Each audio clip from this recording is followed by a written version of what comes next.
छिड़कती है। अरे पापा, ये राजेश के लिए कैसी छोटी सी हिट की लड़की ब्याह लाए आप? हम लोगों का भाई तो राजकुमार है, उसके लिए तो कोई राजकुमारी होनी चाहिए थी। गौरी को ननद की बात बुरी लगती है और वो रोने लगती है। अरे क्यों गला फाड़ रही है? क्या गलत बोल दिया मेरी बेटी ने? इकलौता बेटा है हमारा, समझी? वो तो तेरे ससुर हाँ कराए थे, वरना मैं तो ना करवाती तेरी शादी अपने हीरे जैसे बेटे से। ननदे सास को भरती और सास गौरी से लड़ती। ये क्या है? तुम्हारी बहनें और माँ आए दिन मुझे खरी खोटी सुनाती रहती है। क्यों नहीं बोलते उन लोगों को कुछ? अरे क्या बोलूं? अब उन लोगों का इकलौता भाई और बेटा होना, तो वो लोग थोड़े इमोशनल है मुझे लेकर, समझा करो ना। और कौन सा वो लोग रोज आते हैं ससुराल से? माना एक साथ नहीं आती, लेकिन रोज कोई ना कोई तो खड़ा ही रहता है ना। खैर, जैसे तैसे कुछ साल गुजरते हैं। गौरी एक प्यारे से बेटी की माँ बनती है। सुनिए, हर बात पर ससुर जी से पैसा मांगना ठीक नहीं लगता। आप कोई काम क्यों नहीं करते हैं? काम तो मैंने कभी किया ही नहीं गौरी। पापा के पास इतना पैसा है कि मुझे जरूरत ही नहीं पड़ी। लेकिन कहते हैं ना, हर दिन एक सा नहीं होता। गौरी के ससुर की मृत्यु हो जाती है और घर में गरीबी छा जाती है। गौरी ननद को फोन करती है। दीदी, अब जीजा जी को बोलकर इन्हें कहीं नौकरी दिलवा दो ना, घर चलाना मुश्किल हो रहा है। माँ जी की भी तबीयत खराब रहती है, दवाई का खर्चा और मुन्ने की पढ़ाई का खर्चा काफी है। कुछ मदद मिल जाएगी दीदी।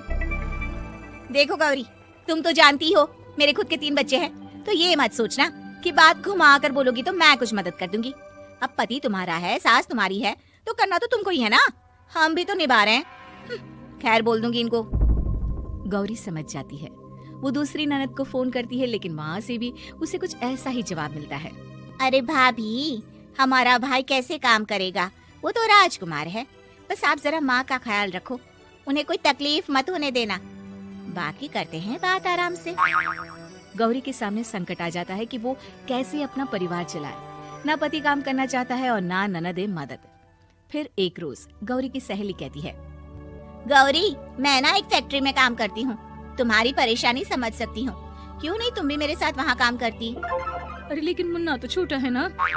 तो क्या हुआ, तेरी सास और पति तो घर पर ही हैं, वो लोग संभाल लेंगे। तू चल मेरे साथ। गौरी ने अब काम करना शुरू कर दिया था, लेकिन उसका सपना अपने बेटे को अच्छी शिक्षा देने का था। गौरी अपने भाई से कहती है, भाई, आपके बच्चे जिस स्कूल में पढ़ते हैं उस पर मेरे गौरव का भी एडमिशन हो सकता है क्या? अरे कैसे बात कर रही है गौरी? जितना तू कमाती है उतने में तो तेरा घर भी नहीं चलता। तू कहाँ इतने महंगे स्कूल का सपना देख रही है? लेकिन गौरी भी ठान लेती है कि वो किसी न किसी तरह अपने बच्चे को अच्छे स्कूल में पढ़ाएगी। माँ जी, ये मेरे गहने हैं, मैं बेच रही हूँ। गौरव का कल एडमिशन है। अरे वो तो ठीक है गौरी, लेकिन आगे की फीस कैसे मैनेज करेगी? और ज्यादा मेहनत कर लूंगी माँ। गौरव कुछ बन गया तो हम लोगों के सारे दुख दर्द दूर कर देगा। गौरी, हम लोगों ने तुझे गलत समझा, लेकिन तू ही थी जो ये घर लेकर चल रही है, वरना कब की अलग हो जाती। गौरी सास की ओर मुस्कुरा कर देखती है। आप भी तो मेरा साथ दे रही है ना। अरे कभी खाने में अंडा या मुर्गा भी खिला दिया करो, क्या रोज रोज पत्ता खिलाती रहती हो? अरे शर्म तो आती नहीं, सारा दिन बहू काम करके पैसे लाती है, खुद तो कुछ करता नहीं, ऊपर से मुर्गा खाना है इसको। गौरी अपना घर चलाने के लिए तो पर्याप्त पैसे कमा लेती है, लेकिन बेटे के महंगे स्कूल, कोचिंग और उसकी डिमांड पूरी करने के लिए उसे लोगों से पैसे उधार लेने पड़ते। माँ, मुझे जूडो कराटे की ड्रेस चाहिए, मैं घर के कपड़ों में क्लास नहीं अटेंड करूँगा। और क्या, बिल्कुल, घर की भी कोई ड्रेस होती है क्या? मैं कल ही ला दूंगी। बच्चा, तू बस मन लगाकर पढ़ाई किया कर। उसके जाने के बाद कहाँ से लाएगी पैसे ड्रेस के? माँ, वो पास वाली चाची से कुछ पैसे उधार लूंगी। अरे सभी से तो उधार ले चुकी है तू, कर्जा इतना चढ़ा लिया है कि पूरा जीवन भी कमाएगी तो उतार नहीं पाएगी।